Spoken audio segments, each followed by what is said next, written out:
On 28 April 2025, Prime Minister Lawrence Wong warned that losing more ministers from the People's Action Party would weaken Singapore's cabinet, impair governance, and endanger national stability. Speaking at the PAP lunchtime rally held at Raffles Place, Wong cautioned that political instability could threaten everything Singaporeans have built. He urged voters to seriously consider the risks at this pivotal moment. Wong criticized alternative parties for failing to address serious challenges ahead. He stressed that a fragmented political landscape would erode the government's mandate and diminish its ability to steer the country through turbulent times. Wong painted a somber picture of the global environment, describing a new crossroads where storm clouds are here. He pointed out that businesses are pulling back, markets are volatile, and investors are growing increasingly cautious. This is not a passing storm. The storm will be here for some time because the world has changed, Wong said, emphasizing that Singapore must be prepared for prolonged challenges.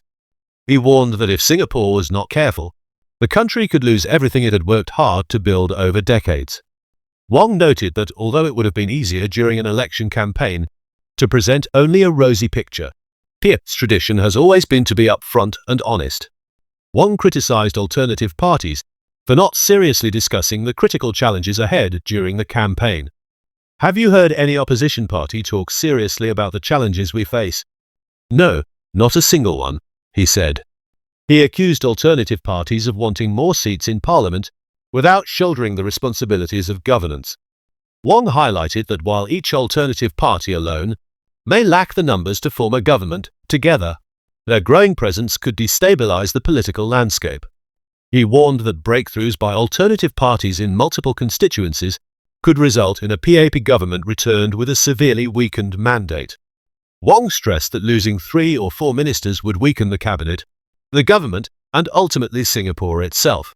He challenged alternative parties' claim that life would simply continue, even if key ministers were lost, asking voters to consider seriously the implications for governance and stability.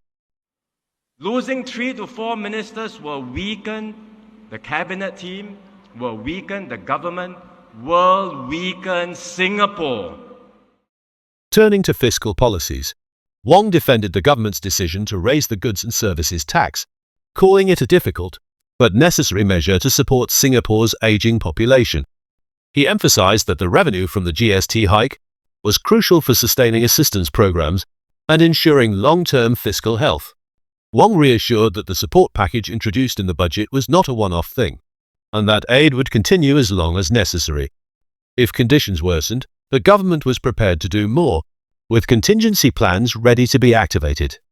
He also pointed out that enhanced permanent GST vouchers were provided to lower and middle-income households to alleviate the tax burden.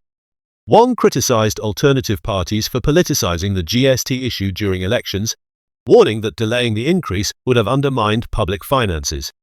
Highlighting the importance of foreign policy, Wong said that conducting diplomacy, in a world where might is right, had become significantly more challenging.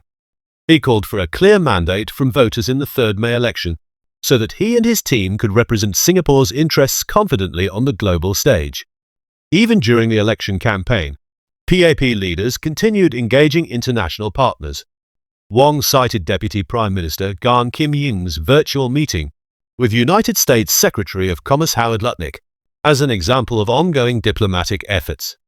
Wong noted that Gan, who is leading a PAP team contesting Punggol Group representation constituency, was shouldering critical responsibilities, including trade negotiations with the United States. Wong assured voters that PAP would not respond defensively to global crises, but would seek new opportunities for growth.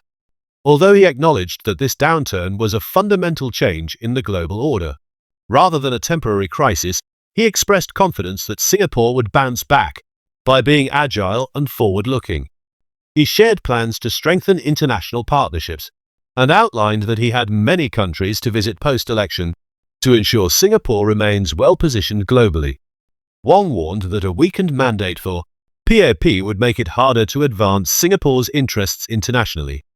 When I meet my counterparts, they will assess what the GE results mean to all of us. What does it mean for our political strength? Wong said. He added that if PAP's mandate was eroded, foreign powers might be tempted to push Singapore around.